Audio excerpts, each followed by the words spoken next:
Assalamualaikum warahmatullahi wabarakatuh. Alhamdulillah wassalatu wassalamu ala Rasulillah Sayyidina wa Maulana Muhammad ibni Abdillah wa ala alihi wa sahbihi wa man wala la haula wa la quwata illa billah. Rabbi israh li sadri wa yassir li amri wahlul 'uqdatan min lisani yafqahu qawli. Amma ba'd. Kaum muslimin wal muslimat dimanapun Anda berada, alhamdulillah pada kesempatan kali ini kita bertemu kembali, dan pada video ini izinkan saya untuk menjelaskan kelanjutan daripada materi yang sudah saya jelaskan di dua video awal sebelumnya, yakni terkait masalah bagaimana caranya kita membaca kitab dengan baik. Oke, kaum muslimin semuanya, ada 4 kunci dasar yang harus betul-betul kita kuasai di dalam bagaimana caranya kita memberikan harokat Arab gundul. 4 poin dasar ini sebagaimana sebelumnya sudah berulang kali saya jelaskan, yakni yang pertama adalah kita harus mengetahui kedudukan kalimat. Kemudian yang kedua, kita harus mengetahui i'rab kalimat. Ketiga, kita harus mengetahui tanda i'rab kalimat. Dan yang keempatnya, kita harus mengetahui bentuk kalimatnya apa. Jadi 4 kunci dasar ini harus betul-betul melekat di dalam hati, harus betul-betul nempel di dalam hati, karena semua kalimat yang tidak ada harakatnya di dalam bahasa Arab itu tidak akan terlepas kuncinya daripada 4 poin yang harus kita pahami ini. Misalkan saya kasih contoh, alhamdulillahi. Kenapa dibaca alhamdulillahi? Ini itu ada 4 poin kita pasangkan. 4 kunci itu kita pasangkan di kata alhamdulillahi. Misalkan alhamdu, kedudukannya apa? Maka kedudukan kata alhamdu itu adalah mubtada. Kemudian setelah tahu kedudukannya mubtada, kita harus tahu i'rab mubtada itu apa. Saya sudah jelaskan bahwa i'rab mubtada itu adalah rofa. Kemudian setelah tahu i'rabnya, ropanya menggunakan tanda apa? Ropanya menggunakan doma. Lalu kemudian setelah itu kita harus mengetahui bentuk kalimatnya apa. Untuk mengetahui bentuk kalimat tersebut, saya akan jelaskan pada kesempatan kali ini insya Allah. Kita simak baik-baik, jangan di skip, tonton sampai selesai. Kalau perlu kita punya catatan, punya buku, dan sediakan segelas air kopi. Oke ya, biar nggak jenuh nontonnya. Baik, teman-teman semuanya, kaum muslimin wal muslimat, saya sudah bikin sebuah pola di sini bahwa kalimat itu nanti terbagi 2. Garis bawahi, kalimat terbagi 2. Ada yang mu'rab. Mu'rab itu artinya berubah harokat huruf akhirnya atau huruf akhirnya. Kemudian ada yang mabni. Mabni itu artinya kalimat yang tidak berubah harokat akhirnya. Garis bawahi dulu bahwa mu'rab kalimat yang berubah harokat huruf akhirnya, sedangkan mabni kalimat yang tidak berubah harokat huruf akhirnya. Oke, baik. Yang kita bahas pada kesempatan ini, yang poin pertama dulu adalah kalimat mu'rab. Kalimat mu'rab itu ada yang kalimat isim, ada yang kalimat fi'il. Ada yang bentuknya kata benda isim atau bentuknya kata kerja fi'il. Ya, sekali lagi, isim kata benda, fi'il kata kerja.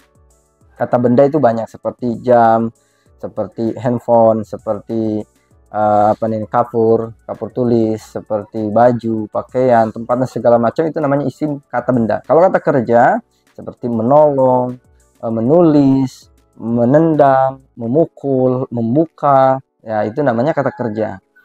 Oke, jadi yang kita bahas lebih spesifik lagi, yakni kalimat yang mu'rab dalam kalimat isim, kalimat mu'rab di dalam kalimat isim, begitu ya. Kalimat mu'rab artinya kalimat yang berubah harokat huruf akhirnya atau huruf akhirnya dan pada kalimat isim. Ya, kita sampingkan dulu untuk kalimat fi'ilnya. Insya Allah di kesempatan berikutnya kita akan jelaskan secara rinci kalimat mu'rab dan mabni pada kalimat fi'il. Sekarang kita fokus kepada kalimat mu'rab yang isim. Kalimat isim yang mu'rab. Oke. Nanti ada lagi kalimat isim yang mabni. Kalimat isim mabni, ada kalimat isim mu'rab. Yang pertama kalimat isim mu'rab dulu. Kalimat isim mu'rab, kawan-kawan semua, ini secara global begitu. Secara poin dasar yang harus kita ketahui terlebih dahulu. Secara dasar saja dulu. Artinya untuk membaca kitab Arab Gundul itu, untuk dasar awalan, pemula, kita cukup mengetahui yang saya rincikan ini. Cukup kita mengetahui kalimat-kalimat yang akan kita bahas. Nggak banyak ya. Dan ini saya harapkan teman-teman semua hafal. Hafal di luar kepala. Bukan berarti di luar kepala nggak hafal ya. Maksudnya di luar kepala itu dalam arti betul-betul malakat di dalam hati. Bukan berarti di luar kepala itu nggak hafal sama sekali, nggak ingat sama sekali. Tapi betul-betul hafal. Harus kita ingat betul-betul. Kalimat apa saja itu? Yang pertama ada kalimat isim mufrad. Apa isim mufrad? Isim mufrad itu kata tunggal. Tandanya kalimat isim mufrad itu tidak mempunyai tanda tasniyah, tidak mempunyai tanda jamak ya. Jadi kalimat mufrad itu tidak mempunyai tanda tasniyah, tidak mempunyai tanda jamak. Tanda tasniyah seperti mana? Alif dan nun di akhir. Kemudian seperti tanda jamak waw dan nun di akhir, atau ya dan nun di akhir. Oke, sampai di sini ya bisa dipahami ya. Jadi isim mufrad itu kata tunggal. Seperti contoh kitabun, sebuah kitab. Kata-kata sebuah itu menunjuk kepada kalimat isim mufrad. Jadi seperti contoh kitabun gitu ya. Kitabun. Nah, ini tidak ada tanda tasniyah, tidak ada tanda jamak. Tanda tasniyah itu seperti alif dan nun tadi yang saya jelaskan. Tanda jamak seperti waw dan nun, atau seperti ya dan nun.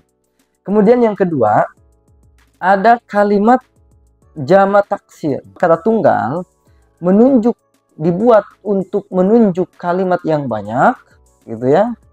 Jadi sekali lagi, kata tunggal lalu kemudian dibuat atau digunakan, digantikan, dipindahkan dengan tujuan untuk menunjuk kalimat yang banyak, kata yang banyak, atau jumlah yang banyak, maka disebut namanya jamak taksir.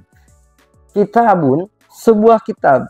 Ketika kita bilang kutubun, nah kutubun, maka penunjuknya berubah. Kalau kitabun sebuah kitab, sedangkan kutubun banyak kitab. Artinya kitab-kitab, seperti itu. Oke. Untuk perubahan jamak taksir itu seperti apa? Nanti kita akan jelaskan secara rinci. Pantengin terus, tonton sampai selesai. Mudah-mudahan selesai nonton ini teman-teman mahir membaca kitab Arab Gundul ya. Oke. Kemudian yang ketiga. Yang ketiga ini adalah jamak muannas salim. Jamak muannas salim itu secara ta'rif atau definisi adalah ma jumi'a bi alifin wa ta'in. Yakni kalimat yang dijamakkan. Kata tunggal semuanya pasti akan berlandas kepada kata tunggal nih. Karena ada bentuk tunggalnya, pasti akan selalu ada bentuk tunggal. Kata tunggal lalu digunakan untuk menunjuk jumlah yang banyak dalam bentuk perempuan, dalam jenis kelamin perempuan, maka disebut namanya jamak muannas salim. Jamak muannas salim ini mempunyai tanda, yakni diakhiri dengan alif dan ta. Contoh, kalau saya katakan muslimun, muslimun, ini satu orang muslim. Berbeda halnya kalau saya bilang muslimatun, muslimatun, di akhirnya ditambahkan alif dan ta, muslimatun, maka ini akan berubah menjadi kalimat jamak muannas salim. Oke, poin yang keempat itu secara singkat ya. Jadi ini teman-teman dalam istilahnya perkenalan aja terlebih dahulu. Akan tetapi perkenalan itu harus nyantol, harus digigit. Tanpa digigit itu tidak akan bisa. Jadi teman-teman harus gigit dulu poin-poin yang saya jelaskan ini, sehingga kata-kata isim mufrad, jamak taksir, jamak muannats salim jangan sampai asing di telinga teman-teman semua. Ini harus malakat di dalam pikiran kita. Oh, ada isim mufrad itu kata tunggal, jamak taksir adalah perubahan dari kata tunggal terhadap bentuk jamak, terhadap bentuk yang banyak atau bilangan yang banyak. Jamak muannats salim, perubahan kata tunggal kemudian berubah menjadi bentuk kata yang banyak bilangannya namun menunjuk kepada perempuan. Sedangkan isim tasniyah yang keempat. Yang keempat adalah isim tasniyah. Isim tasniyah itu apa sih? Nah, isim tasniyah itu adalah kata tunggal, ya, kata tunggal yang menunjuk kepada dua orang atau dua objek. Misalkan saya bilang muslimun, satu orang muslim. Tapi ketika saya bilang muslimani, misal mimnya ini ditambahin alif dan nun di akhir, muslimani, maka ini berubah mengartikannya menjadi dua orang muslim.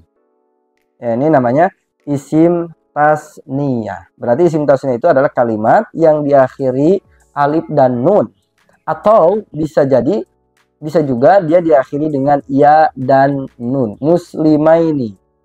Nah, tergantung kembali lagi kepada i'rabnya, apakah dia rofa atau dia nasab atau dia khafad. Nah, untuk itu di video selanjutnya kita akan rincikan mana saja yang tergolongkan kalimat yang rofa, nasab, khafad, tandanya yang mana saja. Ya, nanti akan saya jelaskan. Kemudian yang kelima, jamak mudzakkar salim. Jamak mudzakkar salim kembali lagi kepada bentuk yang mufrad, ya. Kata tunggal, jamak mudzakkar salim, kata tunggal yang digunakan untuk menunjuk bilangan yang banyak namun dalam koridor, dalam kelompok laki-laki. Dalam kelompok laki-laki. Oke, tandanya adalah di akhirnya menggunakan wawu dan nun. Atau bisa juga menggunakan ya dan nun tergantung kepada kedudukan i'rab kalimat tersebut. Oke, contoh jamak mudzakkar salim, muslimun kan tadi saya bilang, muslimun satu orang muslim. Tapi ketika saya katakan muslimuna atau muslimina, muslimuna, misal ja'a muslimuna. Nah, di akhir kata muslimu mimnya ini ada wawu dan nun, muslimuna, ya, nah ini aja nih, muslimuna gitu, ada wawu dan nun. Nah, ini tanda jamak mudzakkar salim. Oke, seperti itu ya. Kita lanjut kepada tahap yang ke-6, yakni ada asmaul khamsah. Asmaul khamsah. Asmaul khamsah itu apa? Asmaul khamsah itu isim 5. Kalimat isim hanya ada 5, begitu aja. Jadi isim 5 itu seperti buka, akhuka, hamuka, fuka, zu, malin. Udah tidak terlepas daripada 5 kalimat itu aja. Ya, jadi abu, akhu, hamu, fu, sama zu. Oke. Ini hanya, saya rasa kalau isim 5 ini lebih mudah, ya. Kemudian yang ke-7 ada namanya isim maksur. Isim maksur itu adalah kalimat isim kata tunggal, ya, bentuknya isim mufrad. Cuman karena di akhirnya itu ada namanya alif lazima. Alif lazima itu alif yang bentuknya seperti ya, cuman tidak ada titiknya. Namanya alif lazima, sebelumnya berharokat fathah, seperti fata, ja'a fata misalnya. Contohnya seperti fata. Nah, fata ini diakhiri dengan alif lazimah namanya.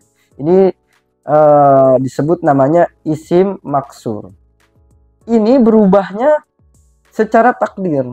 Dia hukumnya mu'rab, cuman berubahnya secara takdir.